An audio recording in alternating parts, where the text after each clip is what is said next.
Caroline popping in here to give a content warning for today's episode, while Cameron, Jay, and Kevin have an amazing conversation about extreme risk protective orders that is really important to talk about. They also discuss death by suicide, suicidal ideation, and gun violence. If these topics are sensitive to you, please skip this episode today and know that there will be many more episodes to come that talk about other topics. If you or someone you know is experiencing suicidal thoughts or ideation, know that there is support out there for you. You can call 988 for help, or if you're located in Frederick County, Maryland, the Mental Health Association has a 24/7 hotline number, which we will put in the description notes below. They also have a walk-in clinic for those who are experiencing crisis. Enjoy the episode.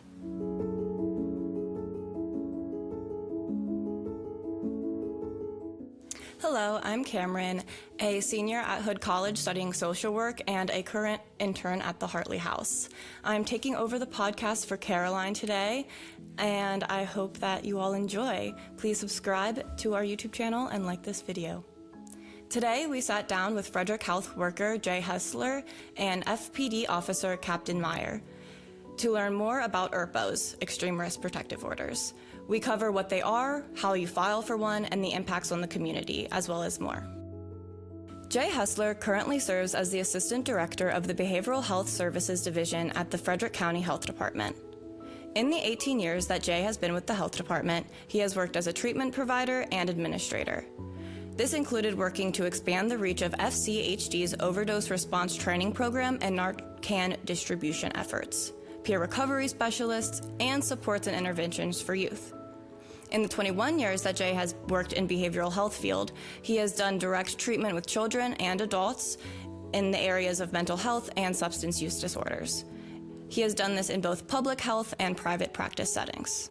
Captain Kevin Meyer was raised in Frederick County and has been with the Frederick Police Department for just over 18 years. Captain Meyer holds a bachelor's degree in criminal justice and a master's degree in business administration from the University of Maryland. He is currently working through a doctoral program in criminal justice with a focus on leadership. Captain Meyer is currently one of 2 deputy chiefs in Frederick Police Department overseeing the Operational Service Bureau, which encompasses all uniformed personnel in Frederick City. Could you all start off by telling us a little about yourselves? Go ahead, Jay. Okay. So Jay Hessler, I'm the Assistant Director of Behavioral Health Services for the Frederick County Health Department. We serve as the local behavioral health authority for Frederick County. Professionally, I've worked for the health department in the substance use and mental health field for 18 years, and I've been working in behavioral health as a whole for, I think, 21 years, and I'm a licensed clinical professional counselor. Kevin Meyer. You can call me Kevin as well. I'm the Deputy Chief of Police for the Frederick Police Department. I'm one of 2. I oversee the Operational Services Bureau, so that's everybody who is in uniform. All the forward-facing officers are under the Operational Services Bureau, and I've held ranks of patrol officer, drug investigator. I ran the academy for several years, and I've held several command positions prior to this. Interesting. I have a question, though. How many uniformed personnel are there in Frederick County? That's a very good question. I don't know in the county. The county is the Frederick County Sheriff's Office. They have their own police department. We're the city police. We are authorized 159 officers right now. I think we have 150 of those vacancies filled, and about 100 of them fall under the uniformed section of the department. So lots of people. Yeah. Sounds like a lot. So violence prevention is obviously a very big topic, especially, I'm assuming, in the fields in which you guys work. So could you tell me a little bit about what violence prevention looks like in your field? Yeah, so it is wide-ranging, and it's everything from working on suicide prevention as a community, intimate partner violence, domestic violence, bullying, anywhere where there's harm being done to an individual, you're talking about violence prevention. And I will say that I believe public health is uniquely positioned to be a key leader in violence prevention efforts at a community level, because we are conveners. public health convenes. It brings people to the table. And these are topics that no one individual entity is going to make substantive change on by themselves in a vacuum. It takes multiple entities working together. So serving as the local behavioral health authority for Frederick County, we're accustomed to bringing folks to the table. We're accustomed to collaborating with lots of different folks, and I think that's what it's going to take to make a change in Frederick. From a law enforcement perspective, part of violence prevention is presence. So obviously the uniform presence, the overt presence, the patrols of communities, the positive interactions with community members in non-enforcement ways, but also through enforcement activity. But then it also has a large education aspect, and we do a lot of education both with children and with adults. I can give you examples if you're looking for those, but I think those will come in questions later on. All right. That makes sense. So a lot of like the health initiative and then more of the education training side is kind of where they show up for you all. Mm-hmm. So the big question, ERPOs. Can you all explain to me what an ERPO is and how they are used either regularly or in your particular fields? You want me to? You can start. Okay. And that's a good way to approach it. I'll start. You help. Fill in the gaps. So, yeah, an ERPO, extreme risk protective order. This is a civil order that temporarily removes firearms and a person's ability to attain firearms and ammunition temporarily in times when that person is deemed to be either a threat to themselves or someone else. All right. What did I miss there? The only thing Almost. right, but the only thing that I would add to that is a threat to themselves using said firearms. So the credible threat that we receive or that a person receives, a family member, a mental health clinician, a medical doctor receives is that person is a risk of harming themselves or someone else with a firearm. And that's when these extreme risk protective orders become eligible to attain. Okay. All right.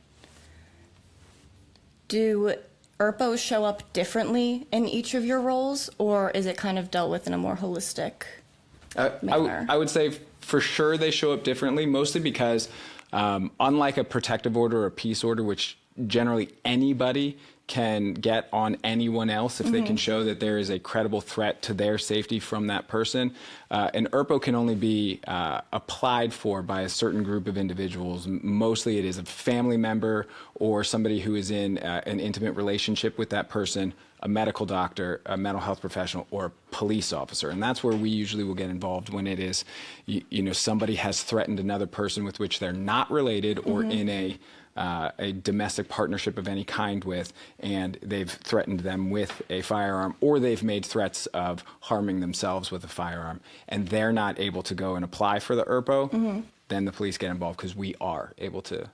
Okay. That makes sense. And so just to add to that, because the question was about how is it different in our different roles. So from the public health perspective, this is a law that's been around since 2018 for Maryland, and it is not widely used. I think we can agree on that. Yep. I think we can also agree that not a lot of people are even aware that it exists as a tool. And so our role, the Frederick County Health Department here, is to we received a grant from GOCAP, which is the Governor's Office of Crime Prevention and Policy. And what that allowed us to do was to hire an ERPO coordinator. It isn't just for Frederick County, it's Frederick County and Washington County. But our ERPO coordinator's role is to go into the community, educate, help raise awareness of an ERPO as a tool, and provide technical assistance and support in navigating the legal system to attain an ERPO anytime somebody needs one. Okay. So the goal here isn't to drive up the number of ERPOs. The goal is to make sure that the folks who would benefit from an ERPO are aware of the existence and are able to use it and feel comfortable as they can in navigating the legal system to get one. Yeah, I think that awareness part is key, because if you are not aware, then this service cannot help you in. Right. It could help so many. Back to what you were saying about the people who are able to file, correct me if I'm mistaken, but that's per state, right? different Right. people can that report in is how different states? the extreme risk protective orders in the state of Maryland Okay. work. Yes. So not in every state a clinician can file. I will be 100% honest with you. I do not know the laws of other okay. states. All right. Very familiar with Maryland, but not outside. That sounds good. And I think that's an important thing to say, that you're pointing out that, yes, all these different folks are able to. But I think you would agree that by far, I think that the data point is somewhere around 90%, maybe higher than that. In the state of Maryland, the number of ERPOs that are filed by someone other than law enforcement Very small. is very small. It's like 5%. So by far, and that's not just in Maryland, that's in all the other states where ERPOs are a part of law. Law enforcement is usually the entity that files for the ERPO. Okay. And so, again, this is a tool that's not relegated just to law enforcement, and the burden shouldn't be just on law enforcement. Right. That should be on other folks who are in these people's lives and could benefit from it. Yeah. However, that statistic is very understandable when you think about people are in really vulnerable spots sometimes when ERPOs are relevant tools. And family members a lot of times don't want to go to that degree because a lot of times, particularly when they are threatening suicide or self-harm, ERPOs are used in conjunction with emergency petitions. So people are also taken to the hospital, sometimes against their will, and they're involuntarily committed. And many times family members, intimate partners, children, legal guardians, they don't want to go and apply for these things because they don't want that level of intervention, or they don't feel that level of intervention is necessary. But once the police get called to a scene and we're given that information, we have to use the discretion to determine whether it would be most appropriate to use in that situation to avoid something worse happening, obviously, when we leave. So that is why a lot of the times, that's why the police officers are the ones that are filing for the ERPOs. Yeah, that makes a lot of sense. I would imagine that would be a very tricky position to have a family member in. So it was kind of touched on a little bit, but how do you file for an ERPO, and when would someone know when to either contact law enforcement or file one themselves? And you can do that with like a scenario or however it feels best. Well, I mean, the long and the short of it is there are legal documents that have to be filled out and submitted at the courthouse in Frederick County or in Washington County. It's The commissioner's office. Commissioner's office, okay. And then, follow the proceedings from there. They have to go before, depending on what time of day and what day of the week, either the commissioner or a judge. A judge, yep. But yeah, that's the process that from someone other than law enforcement. Law enforcement does the same thing, though. Okay, same process. All right. And then I know that there's a 7-day protection, and then there is a year. There's also a interim, temporary, and final. So there's a shorter one than even the 7-day, and that is just to get the ERPO served and the person notified that there's going to be a court hearing where they can present information if they would like. And then if it is found that, yes, this should be in place, this should remain in place, then they do the temporary, that's the 7-day. And then after the 7-day, if it's determined that it needs to be longer, then you can do the final protective order, or final extreme risk protective order that essentially gives the 1 year, the longer, I'm not mistaken. Up to a year, yeah. Yep. And then how often do the 7-day ones turn into a year? Are we talking ERPOs or are we talking protective orders just in general? If you know specifically ERPOs, that would be great, but also just in general, like a protective order, how often do you kind of see them get turned into a 1 year? So I don't know. I couldn't give you the statistics. All good. I'd be lying to you if I did. Protective orders in general, it really just depends on the relationship of the two people who are and the severity of the circumstances that brought them to the temporary protective order hearing in the first place. So again, I couldn't give you statistics on that, but obviously the more severe cases, the more likely they are going to be granted final protective orders. If you don't mind, I just wanted to back up 1 second. So when we were talking about kind of the health department doing education in the community, I wanted to acknowledge that, excuse me, that education it's not just the general public. Yes, it's the general public, but then also we're doing targeted education for therapists and prescribers and that sort of thing. So all of the different groups that are eligible to file ERPOs, that's who we're targeting with education. So I know from my minimal research of ERPOs that it can be the wording is very important because there's a lot of misconceptions surrounding ERPOs.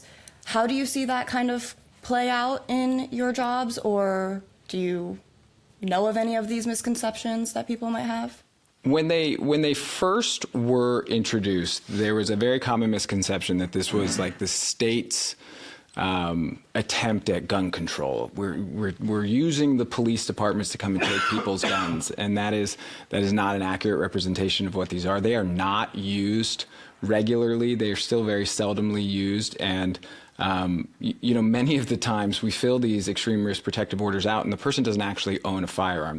They've threatened with a firearm, even though it wasn't a physical. They've just threatened, like, I'm going to shoot you or I'm going to kill myself with a gun or something along those lines. An ERPO has been filed, but we had no grounds to believe that, or probable cause to believe that a gun was actually in the residence at the time. So this isn't a tool that's being used to strip people of their Second Amendment right. It's more a tool to ensure that were a gun to be present or were a gun to be in the possession of a person, they couldn't use it to either harm themselves or harm someone else. All right. Yeah, and I think that's an important note to make because the more awareness that's brought about ERPOs, the better and safer our community can be. So I think one of the important to ensure the correct utilization of ERPOs, I think one of the key elements of that we want people to understand is that if you're filing an ERPO, the more detail you have about, okay, is there a firearm present? Great. Where? What kind of gun? Are there multiple? Where are they located? Take pictures. Because when an ERPO is served, it's reliant upon the ability to locate the firearms. So the more information law enforcement has about that, the more successful they'll be in being able to serve the ERPO. It's also reliant on being able to prove that a firearm is actually in the house, because a lot of firearms aren't registered, right? So there's no paper trail that I'd be able to find as a police officer that says you have guns in your house if they're not registered firearms. But if you did threaten someone with a firearm and I can't get into your house to get it and I have no probable cause that shows you have a firearm in your house, it's going to be really hard for me to legally obtain those firearms, even with an ERPO in hand. All right. So would you say more often than not, when an ERPO is filed, a firearm is not removed from the household? I'd be lying if I tried to give you statistics on that. So I can't tell you that more often than not it's not found in the household. It's just extremely important, as Jay was saying, to articulate that if a firearm was used in a threat and you actually observed it, what it looked like, where it was, who was in possession of it, did it go back into the house, and all of that is used in our articulation or yours, if you were the one filing for it, to explain why, one, it's necessary to have the ERPO, but two, there are firearms in that house, so that if we go to serve the firearm and they won't turn it over, they're now in violation of the ERPO, and it helps us in obtaining what we need, which would be a search warrant to go and get the firearms from the house. I see. So. And that's one of the benefits that our ERPO coordinator can bring to this situation, because they are very aware of those challenges of this process. So when they're providing that technical assistance, they can talk to them, the person that needs to petition, about what do you need? Okay, well, do you have any pictures? Can you be more specific? Yeah. That sort of thing, and coach folks through the process. When you have been giving these presentations on ERPOs, has there been any misunderstanding or confusion around what you're trying to present to them, and how have you dealt with that? Certainly.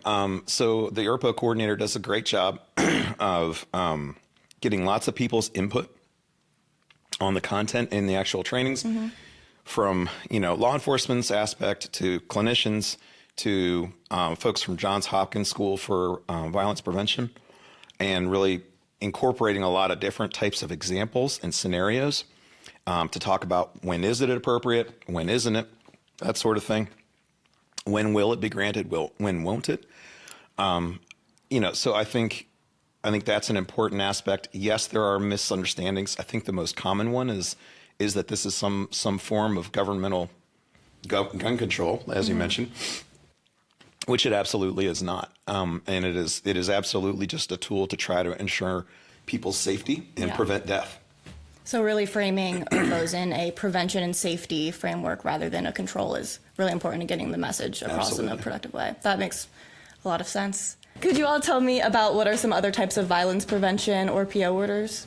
Sure. So there's a lot of violence prevention strategies that we preach to people, we try and explain to people. A lot of it is an educational aspect. One is understanding what protective orders are, what they do, what they can do.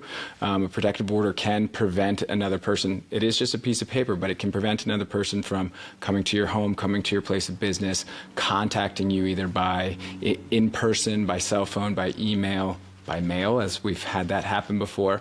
But also it's important for victims who are getting protective orders to understand that the protective order can not just cover you, but you're also able to apply for it for your children and your animals, because oftentimes children and animals are used as leverage to try and get a victim to come back if they've chosen to leave. But we have a victim services unit, which is run by a mental health professional. She's the supervisor of a victim services unit. And she also said that when they work with victims of crimes, particularly of intimate partner violence, they explain to them that if the partner's not going to leave and chooses to stay in the residence, that it is important for them to also have a safety plan, and that shows up in a couple of different ways. One is have a place to go that you know that the aggressor is not going to be able to easily access, but also have a go bag, have several changes of clothes, toiletries, several days worth of medication, and maybe some money in a bag, in a place that you can access it if you start to see signs that a violent interaction may occur. But then finally, just understanding that the cycle of violence is called that because it is often not a one-off, particularly without some sort of mitigating effort like counseling or therapy that may give the aggressor a better outlet for whatever frustrations they were taking out or whatever they were doing at the time that they actually initiated that violent interaction. So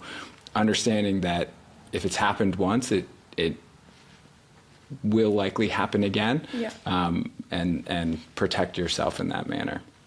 Yeah, and that, at least the go bag and the safety plan and having a supportive person that you can run to is also what Hartley House stresses a lot. Yeah, I assumed as much, the safety and protection. Yep. I could talk about a couple of things the health department's doing with violence prevention. So along the lines of ERPO that we already talked about, one of the other ideas here is that we want to make multiple pathways available for folks to get the firearms out of harm's way, out of easy access to prevent violence. So a couple of different ways that we're going about that is encouraging people when maybe they're not willing to lock up their firearms all the time. You know, if they have the firearm for home protection, they don't necessarily want to have it locked up with the ammunition separated and all those things. But would they be willing to do those things when things aren't good? You know, when someone's mental health isn't in a good place, when their substance use isn't in a good place, when there's a lot of stress at home, when there's conflict at home. Would you be willing to either lock it up or give it to a friend temporarily or a relative for them to keep it? So just removing the access, making it more difficult to access it during difficult times.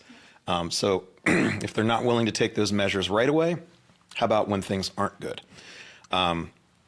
So doing some communication about that in the community, and then also offering zero barrier access to safe storage devices. So when I say safe storage devices, there is a wide range of different options there, all the way from biometric locks or biometric safes, meaning you just need a thumbprint or a code to put in, and then it'll open and give you access. Those can sometimes be expensive. So we've applied for several grants, received funding, purchased those, and then put them out into the community, oftentimes using law enforcement and helping us kind of identify good places to put them and give people access to those. Cable locks, on the other hand, are not expensive. They're relatively inexpensive. So we've partnered with the Department of Fire and Rescue Services and our harm reduction services in the health department, and we've put cable locks into vending machines across Frederick County. So folks it's zero cost, there's no identification needed. You can literally just go and get one for free with no questions asked. It's about as low barrier as you can get it. So those are a couple of the things we're working on. And then I was going to mention our Suicide Prevention Coalition. So to work on that aspect of violence prevention, which is trying to help prevent suicides in Frederick County, we formed a community-wide coalition. Lots of different partners are on that, including somebody from FPD, other law enforcement entities. There are folks all the way from physicians to a firearms retailer in Frederick County participated. So that is a space for anybody that is interested and wants to prevent suicide in Frederick County can come and contribute. We meet virtually once a month. In those virtual meetings, we break out into 4 subcommittees: outreach and education, veterans, serving veterans as a subset of people, responsible gun ownership. We'll talk about more of that in a minute, and then post-vention services. If you're not familiar, post-vention services are getting our community prepared ahead of time before a death by suicide occurs, to be able to have the resources necessary for the coworkers in the workspace where the person worked, the family members, the friends, the neighborhood, so that when there is a death by suicide in the community, our community is ready and aware of the resources that are there to support them through that aftermath of it. Going back to the responsible gun ownership, that subcommittee is a very interesting one because I mentioned that we have NRA members in the responsible gun ownership subcommittee. We have firearms instructors, veterans, law enforcement officers, really a wide range of voices and opinions, but all coming together to work towards eliminating suicide, death by suicide in particular when related to firearms. And along with their assistance, the health department not long ago put out a PSA that detailed the connection between responsible gun ownership and suicide prevention, how that is suicide prevention.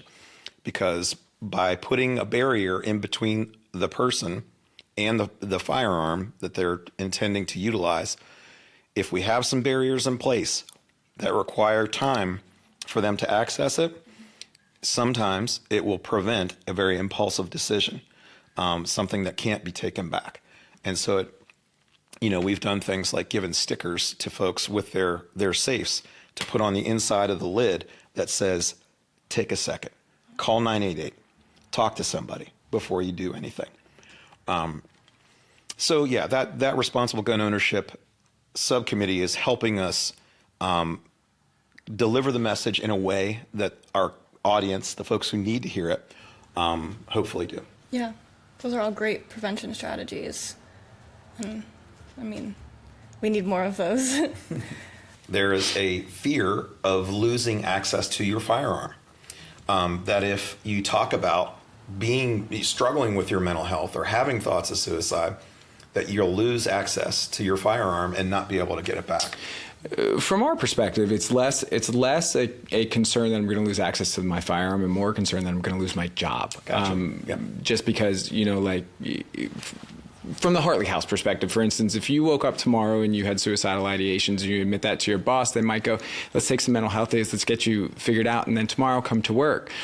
If I woke up tomorrow and I said the same thing, I'd lose my gun, I'd lose my badge, I'd lose my certification, and then probably I could lose my job, just depending on the circumstances. So I think that's a big fear for us in that, and it's very similar with the military. If you are active military or you're full-time military and you have suicidal ideations and you're not allowed to possess a firearm, because that is the tricky thing. Like, if somebody is suicidal but they have no access to a way to actually complete suicide, because they don't want to hurt themselves, they want to die. That is a very different thing that we try and explain to people. If they have no access to a weapon, they may not complete suicide. we all have access to a weapon. In fact, we're given one by the department. The military is given one by the military. So that is where it becomes a very tricky situation. And again, for us, it's less that you're going to take my gun away from me, because really, like, you can have it. I don't want it. Other than like, I have to wear it because who knows what's going to happen when we go out and respond to calls. But it's more my certification, my job, my livelihood, what's going to happen.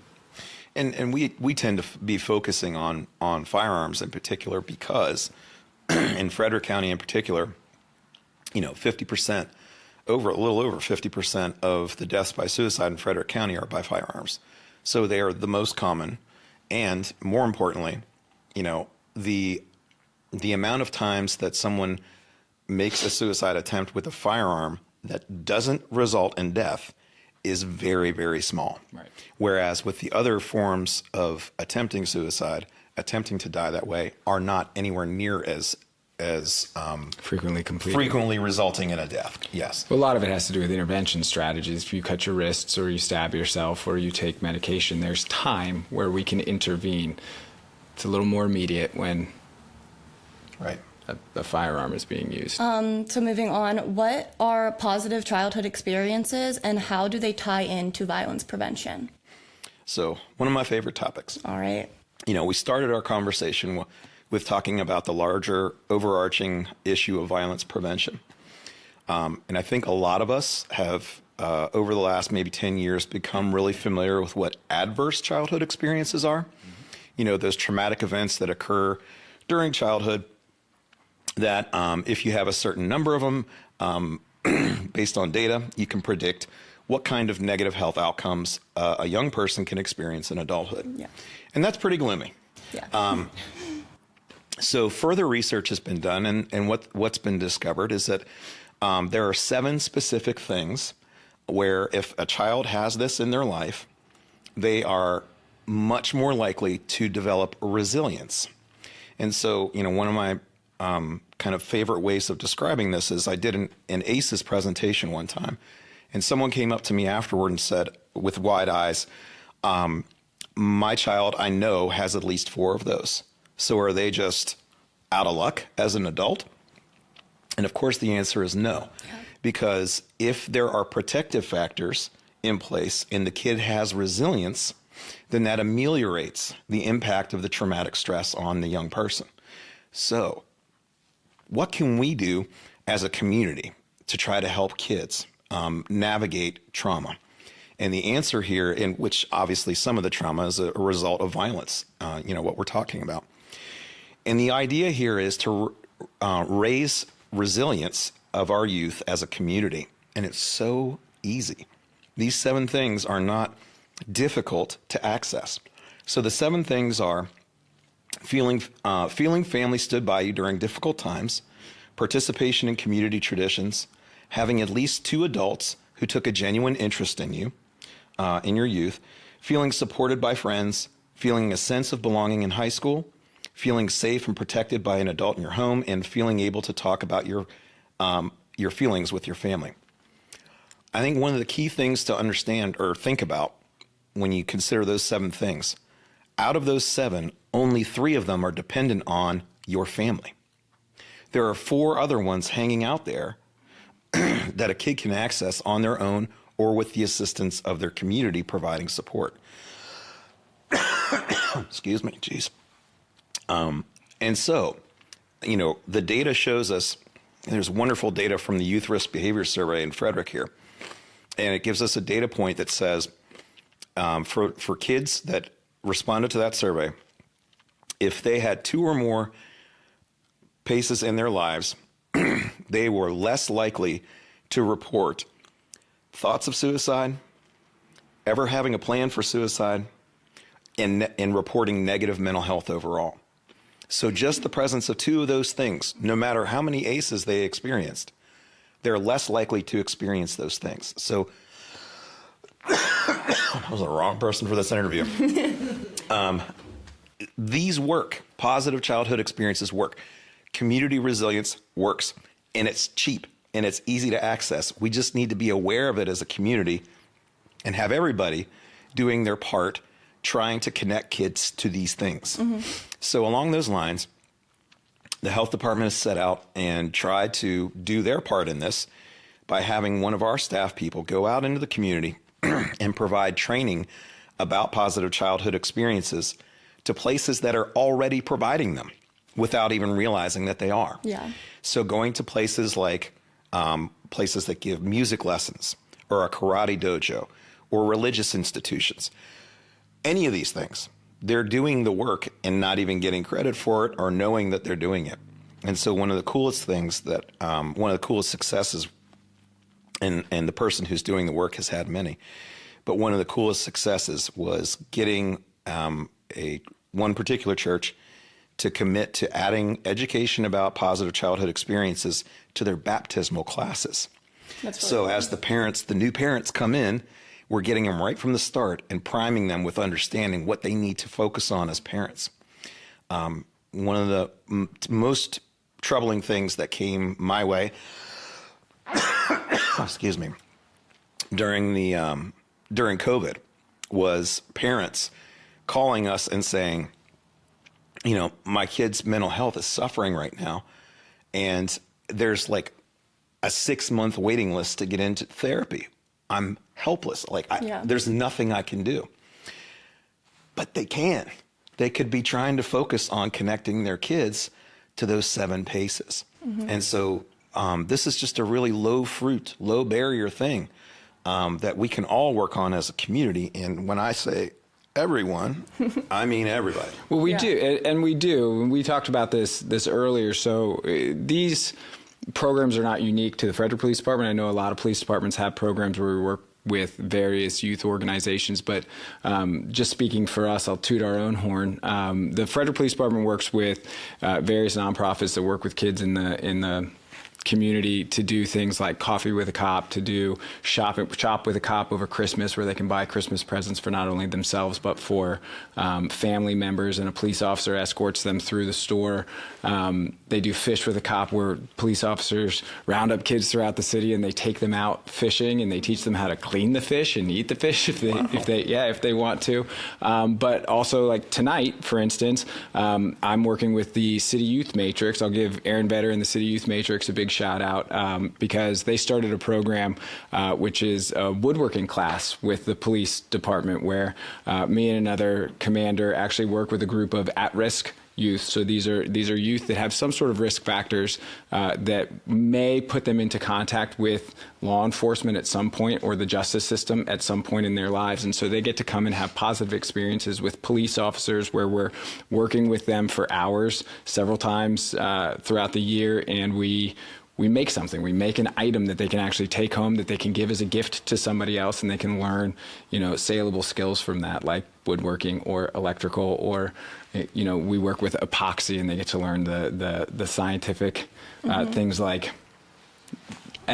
Anyway, it's a very fun program, and it gives kids the opportunity to have a positive experience with the police officers, because most of the time people don't call us on their best day, and we come into the house and we may take enforcement action against their parents, and that's the only time that they have experiences with the police department. And even if we're not mean to them or disrespectful to them, the only thing that they're going to remember is, well, the cops came in and they took mom, or the cops came in and they took dad. And so to be able to have experiences where they're just coming in to eat pizza and make a craft with us is kind of cool. Yeah, building those relationships and establishing that trust is very important. And again, I think changing from ACEs, which is honestly what I've heard about way more in my college experience, and changing it to that positive. I think that one, like you were mentioning, helps parents a lot reframe how they're navigating parenthood, and also helps children realize that, like, okay, maybe I did come from some sort of background where my family was not the best, but look at all these other resources and opportunities that I can have to grow and change. And I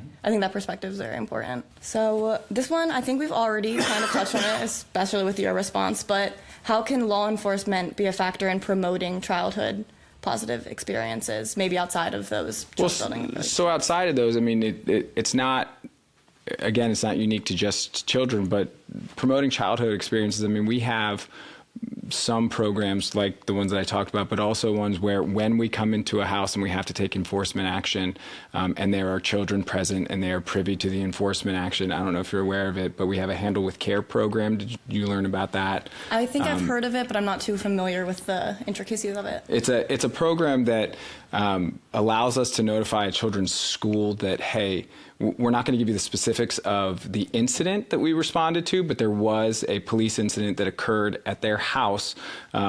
This may impact their mental health. It may impact just their physical health today. They may be tired. They may be upset, distracted. Give them grace. Yeah. There was something going on. And it's just a way to let the school administration and the teachers know that something might be going on, and to help the kid through it.